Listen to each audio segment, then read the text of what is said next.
guys, and welcome back to my channel. For today's video, we are joined again by Lohan, and we're going to discuss about the do's and don'ts during the interview before and after. So if you are interested, please keep on watching until the end. Do not skip para wala kang ma-miss na tips and tricks na i-share ko throughout the video. So without further ado, Let's get started! ayun, let's get started!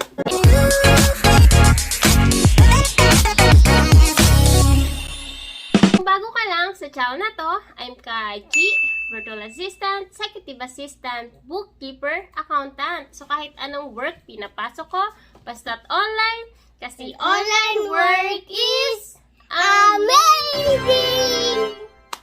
Sa channel na to, dinidiscuss natin more on online work, tips and tricks, and mga success stories. So kung interested ka sa mga topic na yon, please consider subscribing and don't forget to hit the notification bell para wala kang ma-miss na video na ina-upload ko every week. So, huwag na natin patagilin pa. Let's dive into it. In the past video, we talked about resume and cover letter. So now let's move on to the next topic, which is the do's and don'ts before, during, and after the interview. So when someone is invited for an interview, what should he or she must do before the interview? Again, like for the first interview, what I will be discussing here is really basics. However, once more, it will get you on the top 5% of the best candidate if you do that. So what is really annoying us when we do the interview, because we do them online, is the setup. The setup is generally really poor. So these are three things that happens quite often when we interview people. So when you get yourself ready for the interview, make sure you have a peaceful place to run the interview. So find a peaceful place, no noise. If you are in the countryside, yes, you can have a few chicken and ducks. This is okay. You know, if you apply for a customer service job, it might be a problem. Be mindful of that. If you're an accountant, I don't care about the chicken. But now if you had to talk to my clients directly, which is not the case in Latin Asia, but in certain company, they will look for customer service. You don't want to hear the chicken at the back. So this, you have to be careful that based on job you're applying for, you better find a peaceful place to do your interview. I had a lot of interviews where there were parties at the background. So you had the uncle or the husband or something. Because I mainly hire women just because in my industry, mostly we receive women candidates. And you had the husband, the uncle, the father, whatever, that was having a party at the background. And that was crazy. Like we could hear the bass, we could barely hear the person. And this didn't happen just once, happened several times. So make sure there's not a party in your house. Make sure that if it's a customer service job, you don't have the chicken and ducks if you live in the countryside. Another thing that happened also, I got an interview recently with, actually it was not for a job interview. It was an interview one-on-one with one of my staff, internal staffs, and she lives just next to the mosque, and she had called for prayer twice during our interview. So for 5 minutes, we just had to wait and look at each other in the eye because we couldn't speak.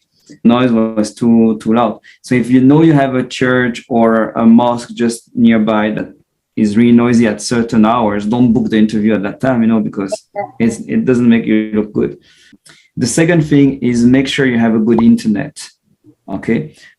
You work online. That's your main tool. If your internet sucks, you will not get the job. If we cannot communicate through the internet, if we cannot send you documents or videos, if you do video editing, for example, how do you want to work? It's impossible. So make sure you have a good internet before applying, because otherwise, I know it's not fair because you might be a really great candidate, but if we realize you have no internet connection or is really poor, then we can't work together. And also this will be a criteria as well. Also talking about technical, make sure you get a good microphone and a good camera. Now the camera is not as important as the microphone. The microphone is the most important because, the video can be bad also due to internet, etc. But audio is the most important. If the audio is not clear, we cannot communicate. So just look at a video with poor video, good audio, or good video for audio, and you will see which one you prefer. Normally, you will be more keen to finish a video with a good audio than with a bad audio. So really important, make sure you have an audio. Now, this can simply be a headphone. It works perfect, but make sure you have one. Dress for the job.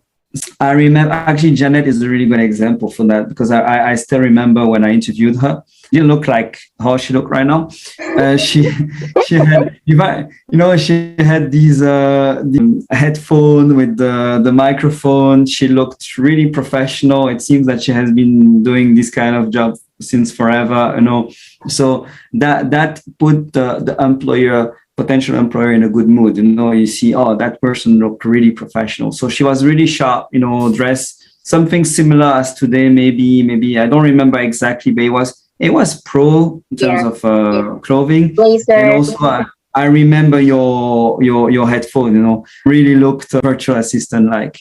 So that put us in a good state of mind, because like, okay, the person is serious, she's committed, she's equipped. So that's good, because yes, you're working online, and most likely you will spend your days in pajamas, but for the interview, I mean, make an effort, it presents well. All right. Thank you so much. And then, okay, so let's move on to during the interview. So what are the do's and don'ts during the interview? Let's start with the right one. Do's and don'ts. What you have to imagine is that as an employer, we are looking for two main things. We are looking for competence. So make sure that you are able to do the job that we have for you. And the second thing we are looking for is commitment. We want to make sure that you will do the job properly, because it's a bit daunting for us, because we have staff there on the other side of the world. We have no office. We cannot control you. We cannot see what you are doing. So we need to be confident that you will be doing the job even when we are not looking. I know there are trackers and stuff like that. For us in Latin Asia, I refuse to use those. I think, it's just insanely stupid. I don't like it. We prefer to trust the staff and expect them to do the job. But then, you have to show that, look, I'm committed, I will do the job. And you have to demonstrate that, yes, I have the necessary skills to actually perform in that job. In the do's and don'ts is mainly what I told you before, is the biggest problem is the setup. And after is, demonstrate competence and commitment. Now, one thing that I have seen, I would say even before, during, after the interviews, there are a few behaviors that I personally don't like. And when I spot them, I'm automatically turned down. One thing you have to understand on iJobs.ph is that, it is not a great platform. You have to mine a bit to find the gems for the employers and for the employees. You have a lot of bad employees, and you have a lot of bad candidates, and you have a lot of bad employers as well, because there are people looking at getting cheap staff for a short period of time, short projects, and then that's it. And on the other hand, also, you have employees that collect jobs, so they may end up with 3, 4, 5 jobs at the same time. They became expert in interviews. They pass all the interviews, but at the end, they have 4, 5 jobs. They do none of them, or none of them properly. They just send an email there and there to bullshit around, to be like, yeah, I'm working on it, or yeah, I'm okay. And then they make the employer wait, until a point the employer will fire them, but they don't care because they already applied for 2 other jobs, And then by doing that, they keep earning actually much more than if they were just actually doing the job. But it's not helping the entire community, because then the whole VA reputation is affected. I got this a lot with, I tried to hire some people in, how do you call that, web development and graphic design and things like that. And this happened really a lot to me. And now when I spot that the person is, I spot that, I immediately stop the relationship. Normally we can't see it during the interview, because these people are really good at passing the interview, but then we can see the bullshit like 1 or 2 weeks later, and then these we stop directly. So what I would say is that, do that with ethics. If you choose to work online, it can be awesome. You can have a really good life-work balance. You can earn more than working elsewhere. You can also have work sometimes if you're in the countryside, in the province. Maybe you don't even have access to a work according to your competencies and your background. So you can actually do that. I think it's really great. But don't try to cheat the system, because I think it's not sustainable, and it's not even good for you on the long run. The other thing you can think also is think whether you want something long-term or short-term. There's no problem with the short-term part as well, because as I said, some people are actually looking for the short-term. So if you want short-term, it's fine, but be clear with yourself and be clear with the employer. For me, I only hire for long-term. I don't care about getting a staff for 3 months. I want a staff for 3, 4, 5 years or until retirement. So for me, that's the kind of people I'm looking for. So make sure you apply. If it's your perspective as well, make sure you apply for jobs like that. If what you are looking for is short term, because let's say you just gave birth or something and you want to spend more time with your kids before going back to the normal life, so apply for something more short term. Just select also jobs that are aligned with your expectations. But another thing also is choose an employer that you are comfortable with and try to grow in the company. If it's a full-time job, now if it's part-time, yeah, sure, do many part-time. It's not a problem, For us, we offer opportunity in Latin Asia from person to person. You can have one person that earns double or even triple sometimes what others are earning, because what we do is I will see who is committed and want to get management position or want to grow in the organization or want to become an account manager, for example, which is a level higher, and then we can raise that person. So, but the thing is that if you are not really committed, if you are not really 100% in that job, we won't consider you for management. It will just be like, okay, she just do the job, fine. The other thing I said before is benchmark your salary as well. Make sure you know how much the market is paying for your profile. If you ask too much, you will not be selected. You won't even have the interview. If you ask not enough, then it's a bit of a pity for you, because you will earn less. For us, we will always, even you don't ask too much, we will still give you our standards, but most of the employer won't do that. If you ask for 15, even if they're ready to pay 25, they will give you 15. So be careful with that. So that's on the salary side. Be careful. And one really important one: don't apply for every single job on the platform. Only choose the one that you can do and you want to do. Otherwise, you're wasting your time and the one of the employers. If you can't do the job, don't apply. Don't bullshit, because we'll know it. I hired somebody once, that said she was an expert in zero. It actually was my first hire. She lasted 1 month. She didn't know bookkeeping, And then, she had, but it was really funny because when we interviewed her, she was awesome. She knew all the things about zero. And then when she started working, she didn't know bookkeeping. So only choose job that you are able to do and that you really want to do. Otherwise, you are wasting your time and wasting the one of the employer. And this is it's all basic things, but you would be surprised. Yeah, exactly. Yeah, you would be surprised of how people apply on the platform. Yeah, sometimes I'll have people applying for accounting job and they are not even accountants, and it's like, what do you want me to do with you? I can't train you to be an accountant. Not in such a small period of time that makes sense for me. It doesn't work. So how would we know, if we are hired or not? Well, I guess the employer will tell you, Right after or during the interview. No, for us, normally what we do, what you have to understand is that we have a lot of candidates. Yeah. It's really rare to post a job and you only have one candidate. We really have a lot of application.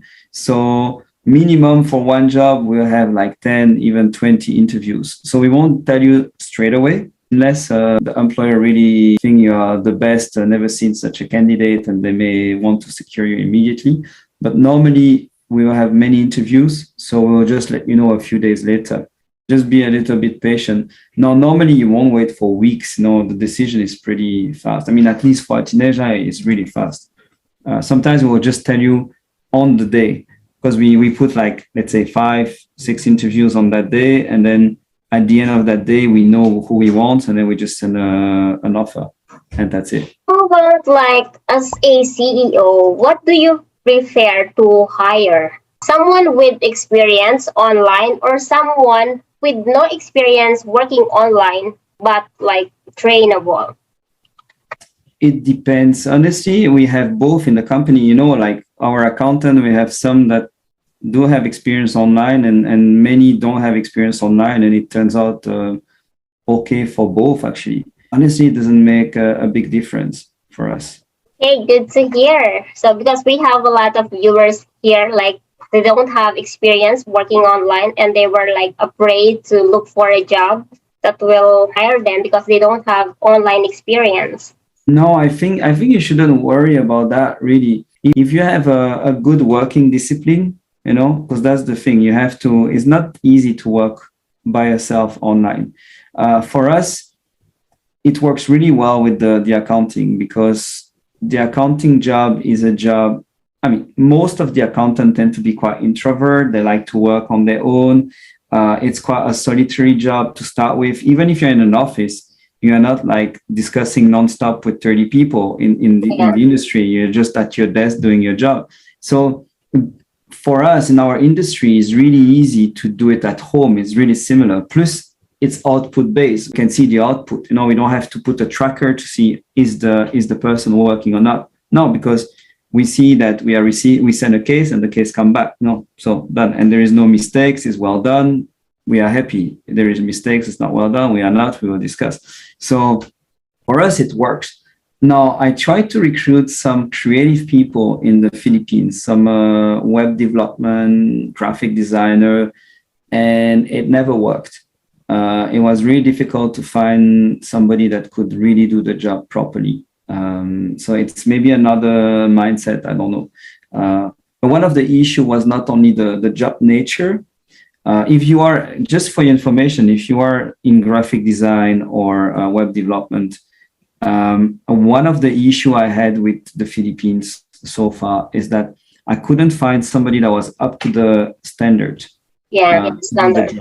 The standards was so low. I think some of them just took a course on Udemy or something on how to do a WordPress, or they self-taught themselves on Photoshop or something like that, and they claim to be graphic designer. Because the skills really were not there. Other thing also, I think, is maybe the lack of exposure to the Western design to see what we normally like and works for us. Because we had some really weird design, some alignment of boxes that were like all over the place, or it was not great. I have been in the Philippines before because I'm living in Hong Kong, so I have been in Cebu. So I saw sometimes advertising when I was in Cebu. People were advertising for stuff with just a cardboard on the street. It's cool, it works. No, it does the job. The thing is that it will not be enough, especially if you work online with somebody that sell product on Amazon or something like that, or with a management consulting like us. So you really need to really be qualified to do that kind of jobs. No. Yeah, it makes sense.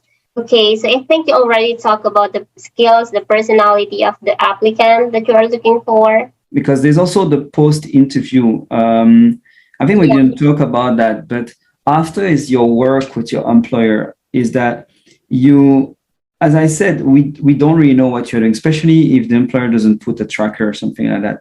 So one skills that you should develop really when you work online is, especially, I'm not a control freak normally. I mean, you know it.